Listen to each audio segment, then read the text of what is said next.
Welcome back to Derry Public Radio. Reporting from the basement of the Derry Civic Center, this is CM Alexander with the news.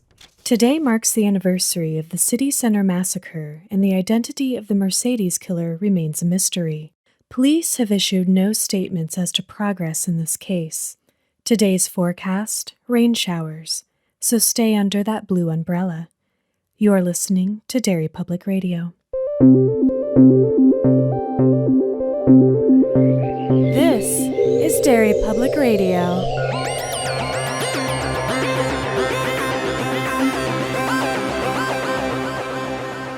Welcome back to Derry Public Radio, a bi-weekly Stephen King Book Club podcast. I'm one of your hosts, CM Alexander, alongside Joshua Kahn. Hey, everybody. And Benjamin Graham. What up, constant readers? And today we are covering Mr. Mercedes through Under Debbie's Blue Umbrella, if you are following along, and if not, major spoilers ahead. And we have Josh leading our discussion. Yes! Guys, I'm so excited. This is the first time I've read something that neither of you have. That can't be true. There has to have been one thing. Nope. Everything we've covered on this show, minus Needful Things, is a first time for me. Okay. So I am really excited to get to talk to you guys about this. I feel like I'm really feeling how you guys feel when you talk to me about things, because I know everything that's going to happen, and you idiots are in the dark. Wow, he's really arrogant about this. Okay, sorry, the power's gone to my head. But I'm so excited we're doing this book, so let's just jump right in, because this book wastes no time in the very first chapter, Gray Mercedes. The prologue's amazing. Full disclosure, I have read the prologue before. Years ago, I think when it first came out, I had picked it up, and wait, is that I guess that is just the beginning of the book, huh? I was very confused for a minute. For some reason in my head, I thought of it as the prologue, because years ago, I picked up the book and I was like, I wonder if this is any good. I picked it up in one of our local chain bookstores, and I was like, I'll read a few pages.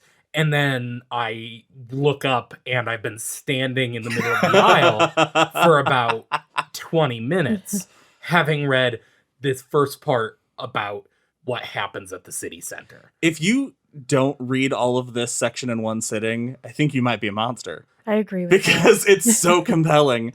So it is April 9th in 2009. We meet Augie Odenkirk, who, much like everybody else in town, is looking for a job. Luckily, our main character, Augie Odenkirk, the character we are going to be fully invested from start to finish, and we all know this. And he's even got a romantic thread. It's great. He sure does. He takes the bus at 3 a.m. down to the city center for a massive job fair. And he knows that there are going to be so many people looking for jobs because everyone's being laid off. Everyone's going through really hard times. And because this was written in 2010 when they thought things were bad. But the sign says that there are 1,000 jobs guaranteed, right? So we're going great. Augie meets a lady in line, Janice Cray, and her baby, Patty, who will also be main characters throughout the show, the episode, I'm sure. And they settle in. And what did you guys think about this beginning scene with Augie and Janice and Patty? I really liked it because he seemed like a cool dude, and she was clearly struggling. And I love at one point she's saying, people probably look at me and wonder why I brought my baby with me at 3 a.m. and it's drizzling. And she's trying to keep her dry and warm because she doesn't want her to get sick. And he had that thought, but he's not like in a judgmental way. He's not a jerk. And she's just explaining, I couldn't afford the babysitter overnight and going through all this. And he has this thought like, well, what if I go in with her and we kind of present as a couple, like we're married? I bet people would be kinder to her. And so, yeah, I'm excited to spend the rest of the book. It's so good because they set up these two characters, and first time reading, you're fully invested. Yeah. You are completely like, these are our two protagonists, and they are in such a short period of time, very fleshed out. And the next part, you are just as surprised as they are. And I will say, the second time through reading this, not to brag, but the second time through reading this, the thing that struck me so hard is when you... phrasing. Oh, When you look back at a lot of his dialogue, almost everything is plans for the future. Yeah. Everything, he talks about taking them out to breakfast after this and maybe never seeing them again. The how his life's going to be better after this if he can find a job. And all of this talk about the future is dashed at 5 a.m. when suddenly through the fog, they see apparently the very distinct headlights of a Mercedes-Benz. But the Mercedes, they all think that it might be the mayor coming to, welcome everybody. By this point, the line is like those, like an exhibit or like a ride at an amusement park where it's everybody packed in, winding back and forth with these ropes confining them like in. when I went to see Stephen King and get 11/22/63 signed. Yeah, exactly. So by this point, there are just hundreds of people in line. And they think that the mayor's here, but the Mercedes instead blares its horn and then drives full speed into the crowd. Tearing, like he kills 8 people, including Augie, who throws himself on the sleeping bag that Janice and her baby are in. And isn't his last thought, I hope that Patty's asleep? Yes. Yeah. Jeez. It's so, it's such a noble death for him, and all the more tragic in how fucking pointless it is. I get the idea, but what he thought that was going to do against, and when he looks up and says he looks up to see if the car is veered off, and it's described as he sees a big black tire chew up his vision. Oh my god. King also does my favorite King thing, where he someone says when they're standing in line and everything's okay, and some guy is staring at her with this baby, and Augie turns like, "Hey, mind your own business," and they're like, "Oh yeah, this is Vernon or whatever," and then in parentheses, "who will shortly have his arm torn from his body." Fucking A. You know what we call that on this show? Yes, I do, and I refuse to say it. The City Center Massacre is just so brutal, and it's such compelling writing. It's probably one of the strongest opening chapters to a King book ever. Also completely unfeasible. You know how much damage hitting a person with a car would do to your car? That's German engineering, my friend. As they are wont to remind us of. They build them Mercedes It's like tanks. It's It's what the does he Dolan's call it? Cadillac of Mercedes. We have 3 car things in a row. Yeah, we do. Christine, Dolan's Cadillac, and Mr. Mercedes. Next up from a Buick 8 and We're going to branch and off trucks. and do Nosferatu. trucks. Maximum Overdrive. Those are the same That's thing. the same thing. Wait, what did you just say? I said trucks. Oh, I wasn't listening to you. That sounds right.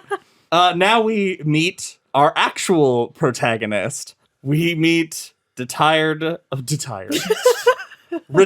detective, det ret, Bill Hodges, who is drinking beer, watching daytime TV, and playing with a gun. A character that we know but have never met. Yes. Which is, I was really excited I was to find out his name was Kermit. I was really excited until I got a peek into Bill's brain a little bit more. And now Yeah. I'm a little frustrated by Bill. I'm sorry, this is going to be my first tangent. Yeah, no, I'm right there with you. Bill, who I do like, for the record, I think he's an interesting character and probably a really good detective. He's watching trash television. And I don't know why this came across to me this way. And I'm listening to it, so that could be it too. But Stephen King describes this reality TV show as if it is the mid-90s. And we just found out, this is new to us. And so he's describing these women who are fighting over this man. And this one comes out and she's wearing a dress. And you can just tell that under that dress is a tattoo on her back, commonly referred to as a tramp stamp. So again, thank you, Mr. King, for clarifying what a tramp stamp is. And okay, it's whatever. But then another woman comes out and he notices that she has a tattoo on her ankle, which he also refers to as a tramp stamp.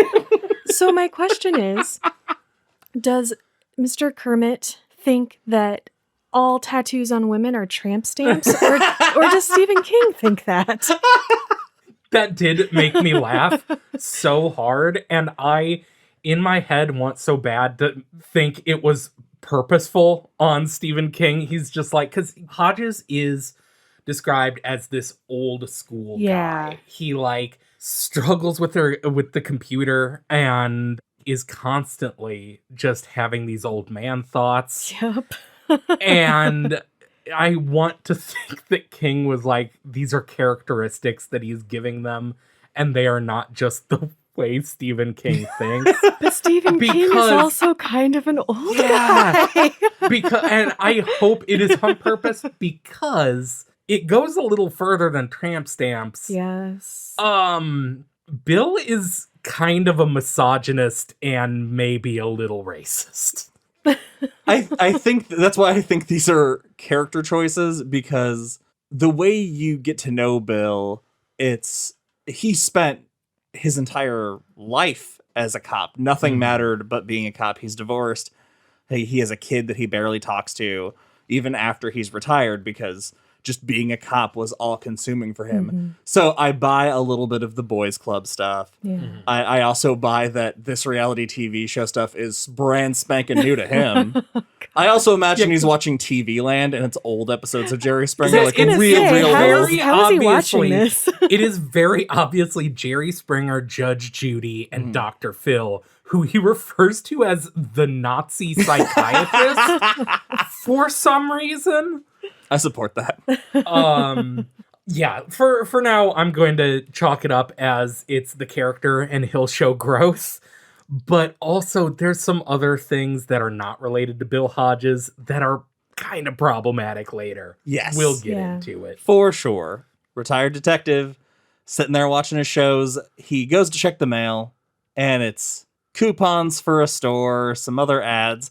But then there's a very specific letter. Sam, do you want to tell us what that letter is? It is so fun to listen to this letter being read. Are you guys reading or listening? Reading. Okay. It is a letter from the Mr. Mercedes Killer. And he is trolling Bill. It's the Mr. Mercedes Killer just made me think of that scene in Arrested Development where George Michael keeps calling himself Mr. Manager. Because he's just referred to as the Mercedes Killer. I don't know why. It's me. I'm the Mr. Mercedes Killer. No, we just say Mercedes Killer. It's going to be Mr. Mercedes Killer for me throughout. Anyway, he writes Bill this letter, and I want to get into what is fascinating about this letter in a little bit, but what I noticed right away in listening to it is that the narrator did an amazing job of adding what I assume are all of the weird punctuations and inflections and turn of phrase that happens in the letter. And this guy, you can tell he is just trying to present a style that cannot be traced back to him. Absolutely. I now really want to go look that up and listen to it. Yeah, me too. Because I can tell you reading it, and I want to know if the narrator nails this tone of voice, but reading this letter, all I could think of was, this guy's a fucking Dorcas. His style of writing is such that overwrought, I'm like, I am very smart. He took a writing course, the same writing course as Harold Lauder did. Yes. Yeah. He pulls off the I live with my mom, who I also and I have Now, no was that friends. the tone you had in mind before you found that out? Because that'd be wild. Huh? I'm asking if that was the tone you'd pieced together before you knew he had it. Yeah, I was like, oh, some incest is definitely in the horizon here. In the horizon. Yikes. No, but he's trying to. So he's obviously been stalking Bill because he's saying things to him that indicate, like, I have been watching you.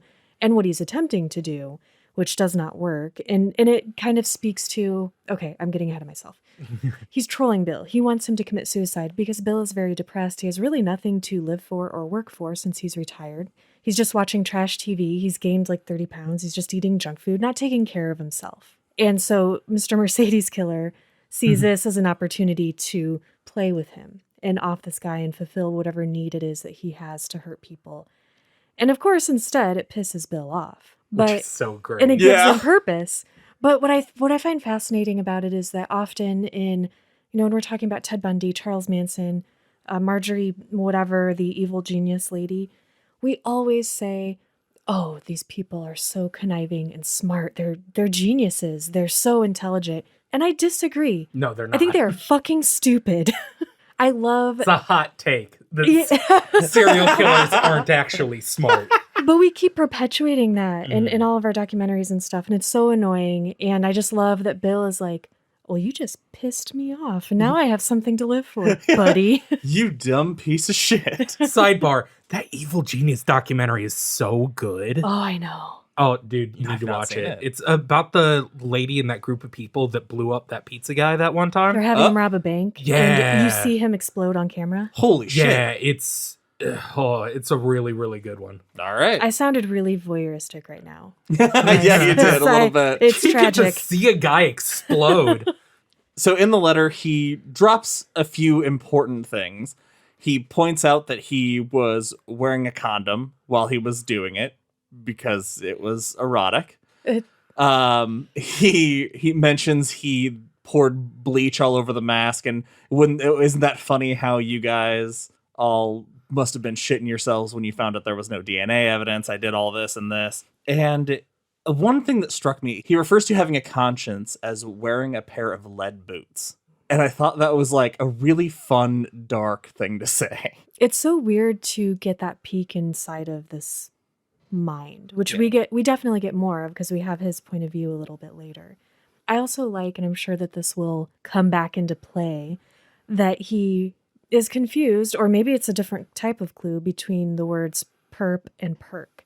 So he keeps referring to perp as a perk. No, I agree. My favorite part of any serial killer detective story is the chapters where you get from the killer's perspective, because it's just so compellingly dark and morbid. It's the best part of books like Red Dragon. Yeah. It's just naturally like picking at a scab or like tonguing a sore tooth or something. Yeah. People like us who don't murder, normal people, can't fathom how you could do that to somebody and what would be going on in your mind. So it's fascinating to get a glimpse into that. Yeah, I was enjoying the book up until the first chapter from Brady's perspective, and then I did not stop reading until I was done. Did that surprise you both? Like, we're getting a little ahead, but did it shock you that we got to jump and meet Brady and find out who he was? Not really. Like I said, last year, the year before, I went and read through all of the Hannibal series.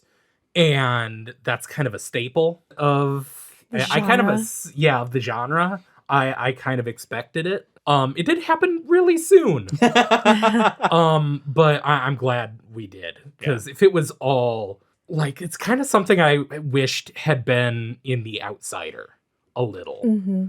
Although that is a decidedly different take Yeah, that'd on be the a crime very, novel. Yeah.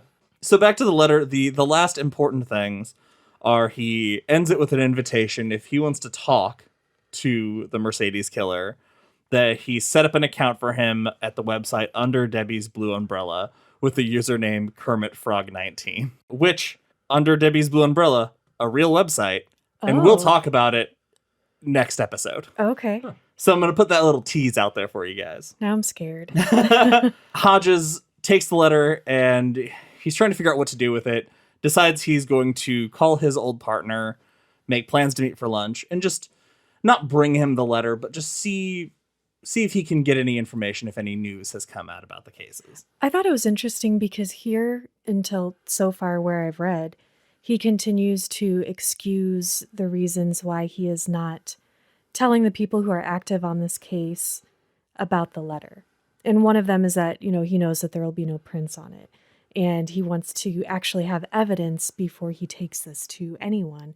which I think is bullshit. I think he's just doing it to latch onto that thing that he now knows is keeping him alive. Yeah. Oh, it's for sure, because the second he takes it to the police, it's not his anymore. Well, we even get that later when he's talking to a security guard, and he's like, if anything comes out of this, I'll go to the police. And he says if he'd looked in the rearview mirror, he would have seen himself looking up to the left. Yeah, I loved Which that. is That was a so great cool. moment. Let's jump over to meeting Brady Hartsfield in the back of Discount Electronics, where we meet him and Freddie Linklater as I he's like Freddie. pretending to be a human.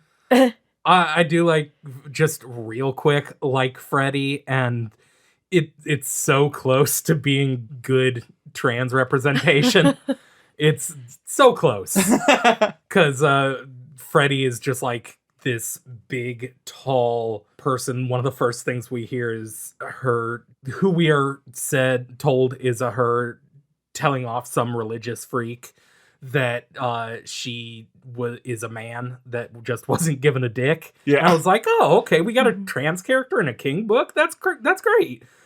But then everyone for the rest of the book keeps referring to her as a her, and I was like, okay, She's him. so close. Well, I don't know if she is necessarily... I don't know. Maybe she hasn't taken that step yet to publicly identify herself as such. She might be Himself. they. Yeah, she might be that. Anyway. He might be they. Oh She- my gosh. It's so hard. Yeah, Pronouns, it's a they. yeah. They are a they. Jesus Christ. Anyway, Pronouns are hard. they are completely irrelevant to the story so far, other than they are Brady's friend. Well, it just illustrates to us, as if we need it made more clear, as he treats everybody this way, he is a bad person through and through. Yeah. Yeah. Brady sucks. Yeah, it's like, It's do you have such to be a massive understatement. Yeah, like, do you have to be a murderer and racist? Can we just not have racism for It's- a little bit? It's God, it gets worse. it is a lazy trope of this person is evil. So it's the same thing as in the fucking shit. I'm so mad I have to talk about the Dolan's Cadillac movie again ever in my life. But Dolan's evil, so we're just gonna have him literally spout racial epithets Sure. for like 2 minutes. It's lazy writing. Gotta drive home that they're a bad person. Yeah. He is not listening to Freddie. He is instead thinking about Olivia Trelawny, who is the owner of the Mercedes that he stole and committed this crime with, and thinking about, everything he did to her. He's thinking about the letter he sent to Hodges and how Hodges is reacting.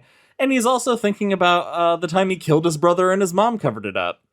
No big deal there, right? Yeah. The offhand way that's dropped, he's like going over how he's just like reveling while he's pretending to listen to people, just like going over his crime and just getting such gross pleasure from it. It sucks. And then at the end of the chapter, he's just like, this is the first time he killed anyone since the time he killed his brother. And Yeah. his mom covered it up. And why shouldn't she? Because it was her idea. And you're like, wait, what? Yeah. And then later he goes into his basement. He's like, that's the last place I saw Freddie. And moves on. All of that is more intriguing than being racist. Yes. Yes. Far more intriguing.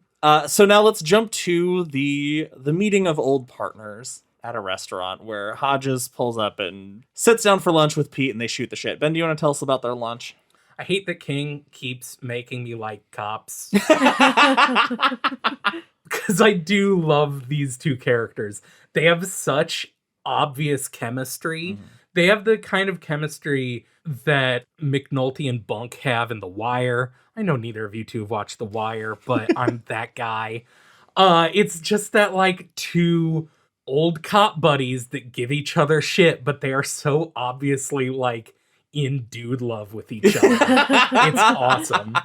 They sit down and Pete immediately is like, you want to talk to me about the cases that were opened when you retired, didn't you? And he's like, Better than that, he has a folded piece of paper and he just stares at Ralph until Ralph ticks off 4 things on his fingers, and then he opens the paper and it's exactly in the same order that he said them. it's so great. The last, of course, being the Mercedes killer. Mm-hmm. Pete catches him up on how some of the cases have progressed. They're really close to nailing one of the guys. They've got some new information here and there. But with the Mercedes killer, they've got nothing. The investigation's dead in the water. Him and his new partner are still on the case, but nothing's come up. They talk about that. They've never gotten over the idea that this person would want to do something again. Even though in the letter Brady sent, he said he has no urge to.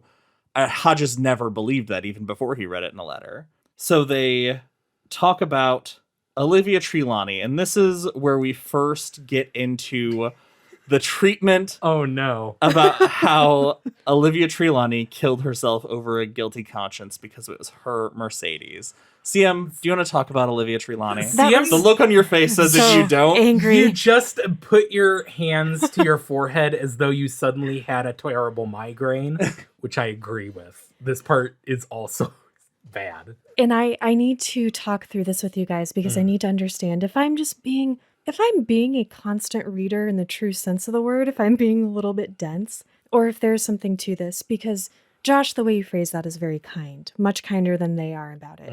She feels guilt that it was her Mercedes.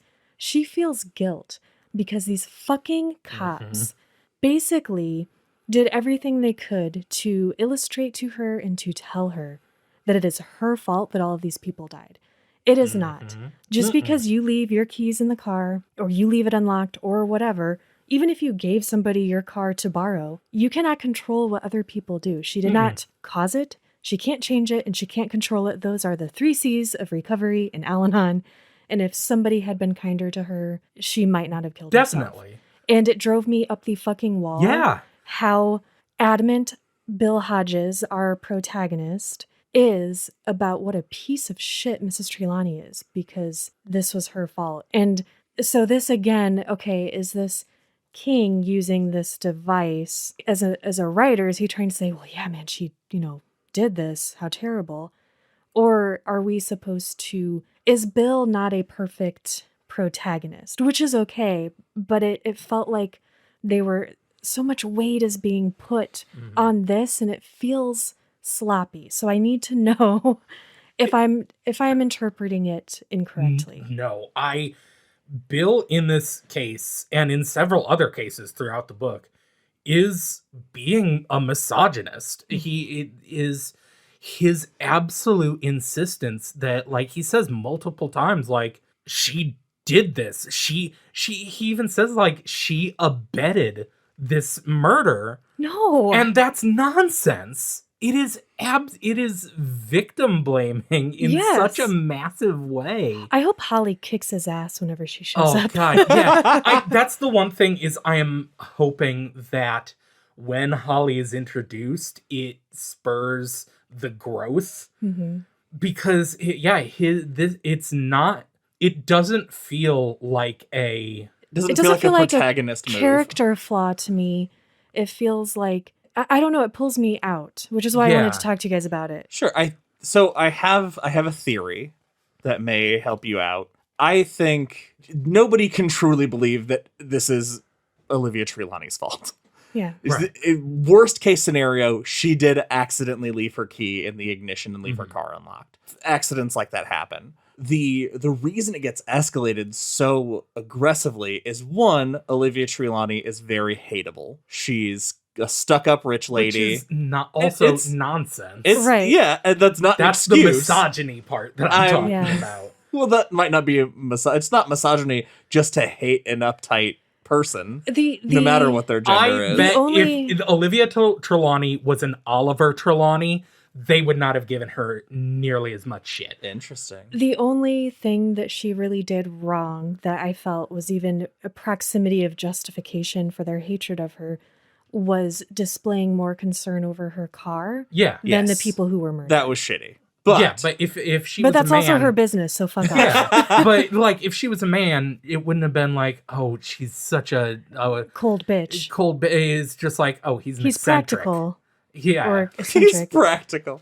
No, what I think the bottom line is here, especially after we see what has how things went down for Olivia Trelawny afterwards, is that the frustration at the fact the city center massacre hurt so many people. It was such a horrible, tragic incident.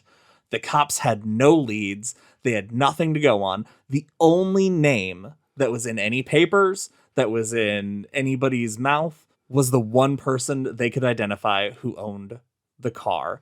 So she got the brunt of all of their frustration at not having more to go on, not having a clue. They didn't have anyone else to blame. I don't think it was a conscious choice to go after her like that. I think it was more of a subconscious choice. But like, people egged and TP'd her house.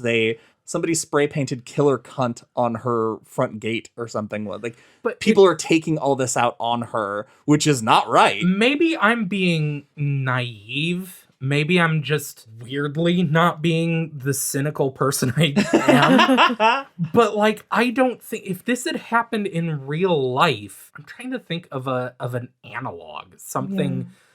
No one. Oh, okay. I have something. It's not exactly the same, but it goes back to another documentary that has just come out recently. Have you watched the Hotel Cecil documentary? I just finished it. Okay. Essentially, a woman went missing at the Hotel Cecil. A lot of mystery behind it, and nobody knows where she went and all this stuff, but she's later found dead, spoilers, and they're trying to figure out, okay, how did this happen? Well, it turns out there is a death metal musician who was staying at the hotel on that same day that same date, and people, Facebook and social media sleuths, tracked him down, found out that he has songs about killing people, and even references something about killing someone of her ethnicity right after that. Nice. And they sent him hateful messages. They destroyed his entire career, ripping him apart for killing this woman. Spoiler alert, he did not. And because he was there the month and day a year prior. Wasn't even in the country. He's somewhere. A death metal artist. Yeah. Of course his songs are morbid. And these people destroyed his life because they were positive he had something. This was his fault. I guess I can see that argument. You have someone you want to blame. You want to blame someone. I guess, because I was trying to think. I was like, if this exact scenario from the book happened in real life, I cannot imagine people being like, that woman got her car stolen. How dare she? I guess that's baffling to me. I needed someone, or maybe even our protagonist, or maybe just an outside narrator, to step out of that a moment so that I didn't think Stephen King was trying to tell me that it just the way it's presented to us and written was a little ambiguous. Well, let's something else that happens right after this meeting. So this meeting, we went on a huge tangent. This meeting between him and his partner essentially leads to nothing. And he sits at this restaurant for a while and kind of just zones out. He keeps doing this. Yeah. Where to the worry of everyone around him. Anytime, I do love this, fun, that anytime he's like doing the detective thing where there's a long period of him thinking about the past or thinking things through, and you think, oh, it's just him thinking, but then people will walk up to him and be like, Sir, you all right? Very funny. But he finishes and he walks outside, and here's another thing that goes into this, where is it Ralph being kind of just an old Bill? Yeah, I know. I did that too. Oops. Is this Bill being just an old white man, or is it the old white man that's writing the book being an old white man? Because we've been told that this restaurant is on the edge of the bad side of town, which is also just like chill. But he walks out and he's walking to his car, and he sees these three guys roughing up this young kid with his book bag. 3 trolls under a bridge. He doesn't state their ethnicity, but he does write these characters in literary blackface, and it sucks. There's no purpose for him to write in this friggin' what old white men think black people sound like. Just write them as people. They don't have to have this goofy caricature voice. This was the same thing with you. It took me out of it and went, King, have you ever met a person of color? Ever. But we get to see the happy slapper in action that you guys know from The Outsider. I do enjoy that. I did like that he kicked their asses because they were being little punks. Yeah. Like, don't beat up Yeah, it could have been such a good action scene because they're like, hey, fat man, get out of here, fatty. And then he beats the shit out of him with a sock. And that's very entertaining. That's great. It's just the writing. I was like, King, you don't gotta do this. Right. We understand when you say they're roughing up a kid. Yeah, the race is irrelevant. Bad guys. Yeah, race doesn't have anything to do with it. Yeesh. We get a brief aside where we find out that Brady has a second job as the Mr. Tasty ice cream man in Hodges' neighborhood. Which I love because when Bill got the letter, the first thing he does is sprint to the window and look at everyone driving by and goes, it's him, it's that guy over there. And one of the people just happens to be the ice cream truck driving by. Oh. That is great. Fucking great. All right, that takes us to the next chapter under Debbie's Blue Umbrella, where we get deeper into Brady's mind a little bit, where he thinks about poisoning all of the tasty treats in his ice cream. What is with ice cream trucks? That they're inherently creepy, like clowns? Yeah, why? Is that a thing? Because they're a it's staple. Because it's grown adults having access to children, and the children just have this built-in trust of someone selling them ice cream. I guess. And for us, people who are afraid of the world, sometimes that's not okay. Yeah, I've always thought of it as such a strange trope that is weirdly pervasive. There's only one good ice cream truck man. Watch Phantasm. Oh my God. No, I haven't seen Phantasm, I don't think. Yeah, I can name, like, off the top of my head, like, 5 or 6 evil ice cream men. And that's weird. It is weird. In Brady's rambling nonsense, he starts getting down to why Hodges bothers him so much. Like, they had a big party to celebrate his retirement, and he's like, why would you celebrate him? He didn't catch me, and I'm so fucking important. And we get into more of his hateful racism, hating Jerome and his sister Barbara. But this is the note I made as he's talking about how much he hates Jerome. He hates everything about his stupid, handsome face and perfect body and how he dates girls. Brady wants to fuck Jerome. Yeah.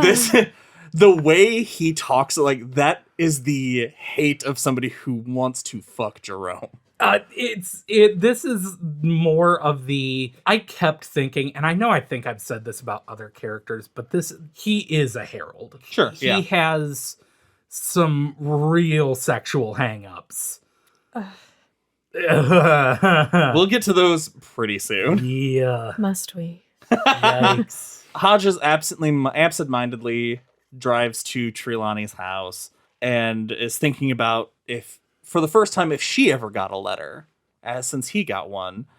And we meet Radney Peoples, the security guard, who is hilarious. He's great. In this instance, Ralph uses his position Bill. as... I'm going to keep doing that. I told you Fuck they're me. very similar. That's weird, because I didn't do that at all while reading the book. I never, confused the two. Anyway, Bill uses his position as a retired police officer. He knows what to do and what to say to kind of charm this guy and get him on his side. And it's so endearing. And once they have this, rapport, it's like, oh, cool, these guys are on the same team. They want the same thing. And I'm like, oh, in real life, I fucking hate that. That sucks. Well, but why couldn't you have applied that same charm and camaraderie to Trelawny? Yeah, Because he had no common ground with Trelawny. A dick? Yeah. They Because don't both he's a have dicks? misogynist. Yeah, sure. We'll go with that. But from Radney, we get the information that Janelle Patterson, her sister, inherited her estate. She divorced her husband, moved to the house. Eventually, their mother, who has scoliosis, got worse. She moved into a nursing home. Janelle moved into the condo and put the house up for sale. He thinks, well, if the Mercedes killer did write Trelawny a letter, Janelle Patterson probably has it. So, I'll see if I can find her. I really liked following this thread. It shows that he is a good detective, because we're told over and over that he's one of the city's most decorated detectives, that he was really good at his job. And you definitely get the sense, he makes several, deductive reasonings that, I was like, oh, shit, yeah, that's really cool. Okay, now let's get into what I assume is the other tangent that CM has locked and ready. This is what after this, Hodges goes home and he has another letter at his house, but this one is from Jerome's alter ego. And before we get into Tyrone, I'm gonna read. This is what how it's described in the book. About Jerome. He doesn't want to be white, but being a gifted black male in an upper middle class family has presented him with what he calls identity challenges.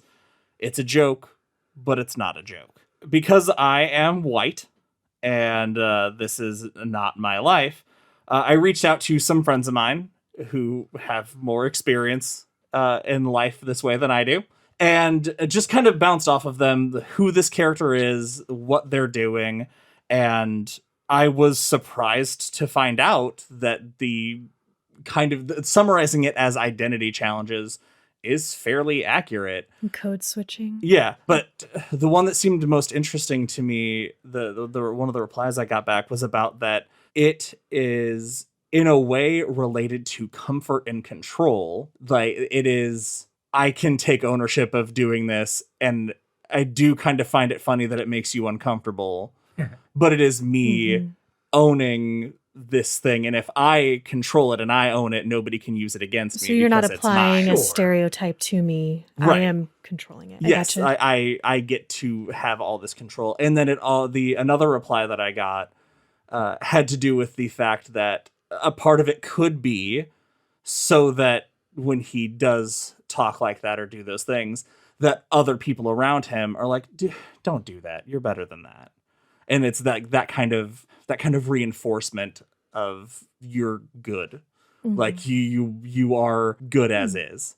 Okay. And so there are some really interesting, I wouldn't want King to write more about identity challenges, but I feel like it's such an interesting concept, and it's very hard to dance around it when we don't address it. Sure. The way King uses social media and posts and the values that he projects, I feel like with this, he would have been educated possibly about whether or not, like if he was doing this respectfully and appropriately. Right. So I'm not sure that I necessarily had a tangent on it. It did make me feel as a white person that not in a negative way, but that I am very ignorant and maybe need to do some more listening just so I can understand. So I did actually appreciate that part of it, but then was left feeling like, am I like upset on someone's behalf? Is that even necessary? Like, what am I doing? So we jump back to Brady, who's bringing pizza home to his mom/girlfriend. Oh. Presumably. I'm just gonna groan throughout this entire. It's get gross. It out. It's gross. Calls her Ma, but still looks down the front of her nightgown and at her thighs. It's real gross. Everything is gross. So gross. It's bad. He is so fixated on her underpants. And her reaction to him is horrible. Yeah, that she like kind of smiles. And you're like, oh, this is all just this kid is him a little fucking tongue. See that's the thing. I was like, oh, this kid is fucking sick. We're seeing him be a victim. He's a sick mind.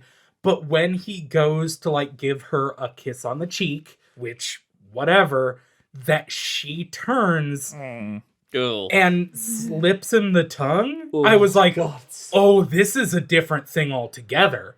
Yeah. This is abuse. This is grooming. Yeah, it adds such depth to like why this dude is the way he is. It's bad. This is where we get into, I think, some of the coolest stuff about Brady, if you can call anything about this character cool. He goes to his basement and he has command words set up. Control turns on the lights. Chaos turns on his bank of 7 laptops. Fucking edgelord, piece of shit. They all start counting down, and if the countdown reaches 0, it'll wipe everything off the computers. But darkness kills the countdown. He is a nerd. He's such a nerd. Such a fucking edgelord. In my head, he has a neck beard. I know he doesn't, but he's got a poster of the Enterprise behind him. Wait a minute. First of all, don't make me relate to this guy. Second, don't talk about Star Trek. Apologize to the Funko Pop of Locutus of Borg. Locutus of Borg. Right now. You apologize, Josh, or we're ending this. I apologize, Locutus. Locutus, oh my god. La Quinta Inn. You know what? We're gonna get kicked out of CM's Right? house. But here's where we find out that Brady is an inventor. He nearly invented the Roomba, Yeah. which is weird. But he also made Thing 1 and Thing 2. Thing 1 is a modified remote control that changes traffic lights, which is awesome. It's also a power that they used in The Craft. Sorry. Sure. Great. It sounded cool in my head. And Thing 2, all we know about it at this point is it's the reason he got the Mercedes. Mhm. Yeah, you kind of get the gist. Right. I do love that when he talks about the traffic light controlling and how he went to all this work to get it and then he ended up not needing it and it kind of pissed him off.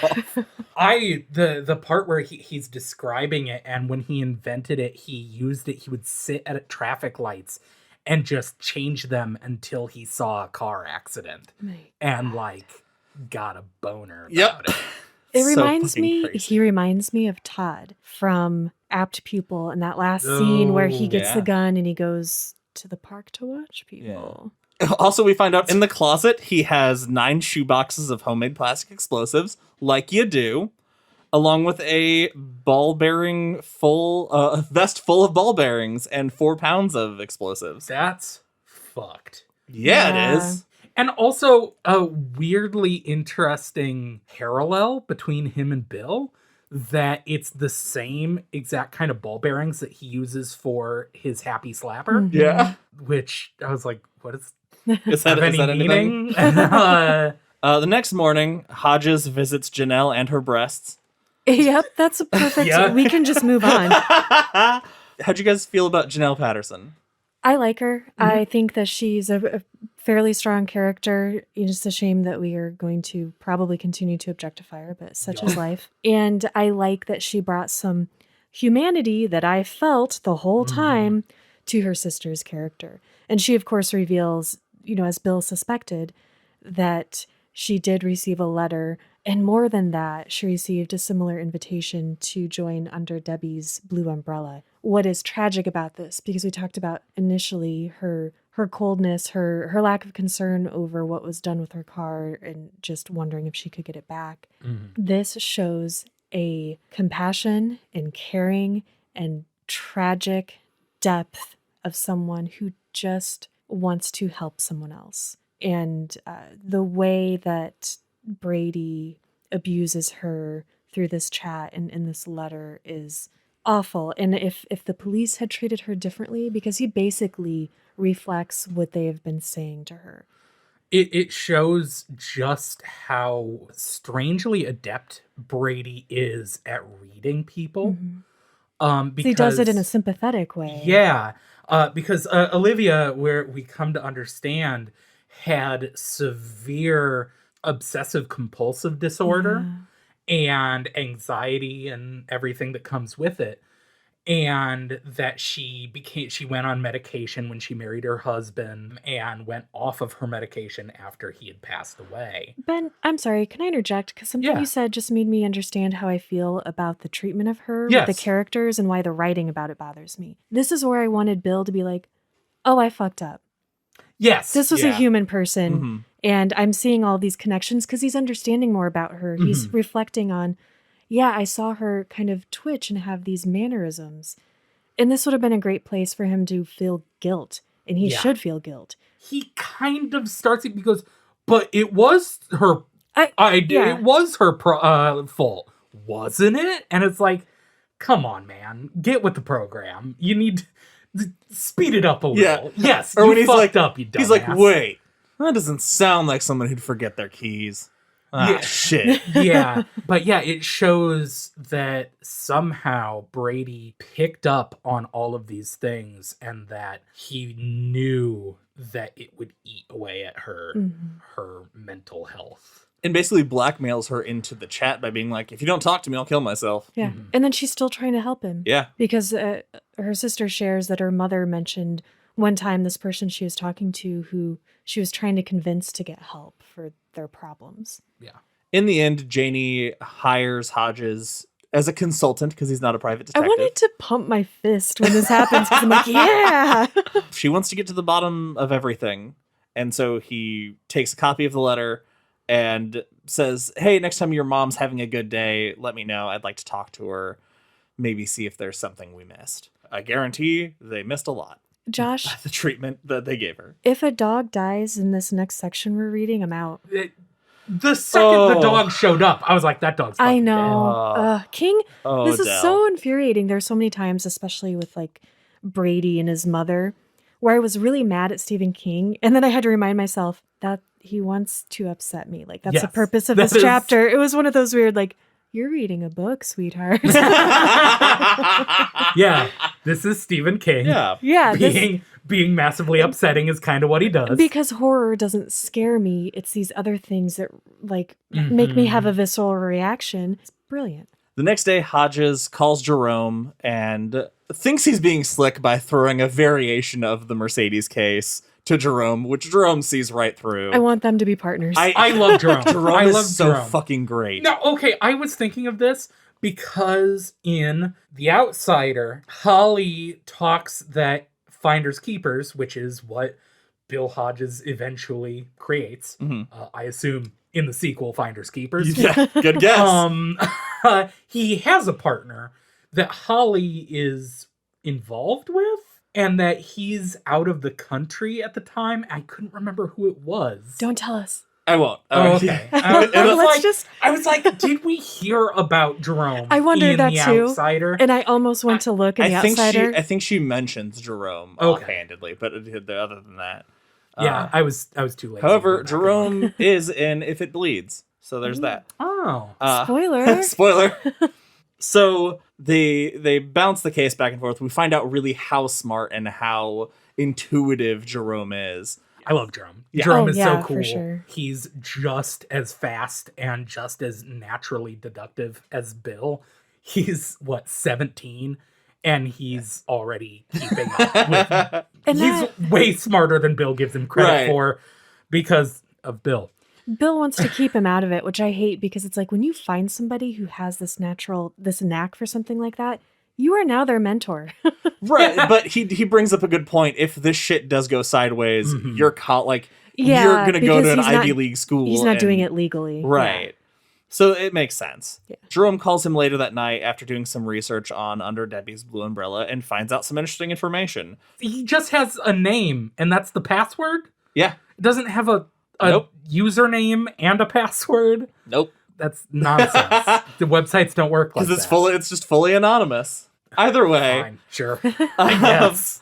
the website costs $30 a month, but because he has a username, that means somebody's already paid it. That's a steep fee. Yeah. And that just means that just means whoever did this is waiting for you, which I found so creepy.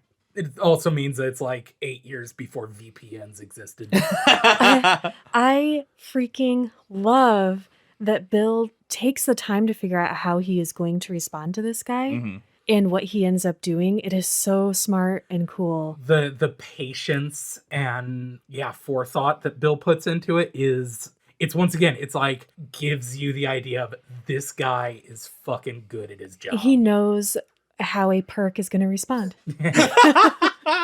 He, at 2 a.m, Hodges gets out of bed, signs into the website, and just sends a message that says, withheld evidence proves you're not the killer. Yeah. So good. And it cuts over to Brady, who is up, who's unable to sleep and sees it, and he cannot comprehend his own amount of fury. And it's so fucking great. It is satisfying in that way that when a villain that is written so well that you hate them so much, and then something bad happens to him, you're like you said earlier, I wanted to fist pump. You're like, fuck yes, yeah. Well, he thinks he's so smart and he's trying to play Bill, but Bill can see right through it. And it's like, because people who do this are stupid. You guys, are serial killers stupid? Yeah. Are serial killers ghosts? We've really connected it all the way around. This is our final episode. Yeah. I do hate how he decides that he is going to pay Bill back for daring to claim that he is not Mr. Mercedes Yep. killer. But it's also really in Brady's wheelhouse to react yeah. exactly that way. It was another moment where it's like, oh, Stephen King, you jerk, because he's investigating now poison and how it affects animals, and he does a good job of stalking everybody to know their routine and what kind of makes them tick in a lot of ways, and he knows exactly how he can get to the dog, and I'm just really not looking forward to it. So with this talk of vengeance, what are you guys preparing yourselves for the next few chapters? Me having to read about a dog dying. It's just a thing that's gonna happen in a King book. Does King owns dogs, right? Yeah. I know he had a cat at one point. Did he have corgis? Yeah. Yeah, he should know better. I Come think on. That's why he knows it'll hurt so bad. And I think that he's going to do this, and I think Bill's going to understand exactly what's going on, and I think that's going to pull Jerome into things a little more, and I think I feel like the next section of this book is going to be really ramping up quickly. I hope so, because I have to say, I've said on here before, I am a slow reader. I forgot to start reading this until about 2 days ago. And I read this 184 pages in 2 sittings, which is unheard of for me. 2 sittings and 5 cups of coffee. It was just like, I didn't want to stop. I told you guys before we started recording, I don't remember the last time I struggled this hard to not read ahead. Well, that is it for this episode of Derry Public Radio. As always, thank you for listening. Join us next time where we read through Call for the Dead. For Joshua Kahn and Benjamin Graham, I'm CM Alexander reminding you, always safe, never sorry.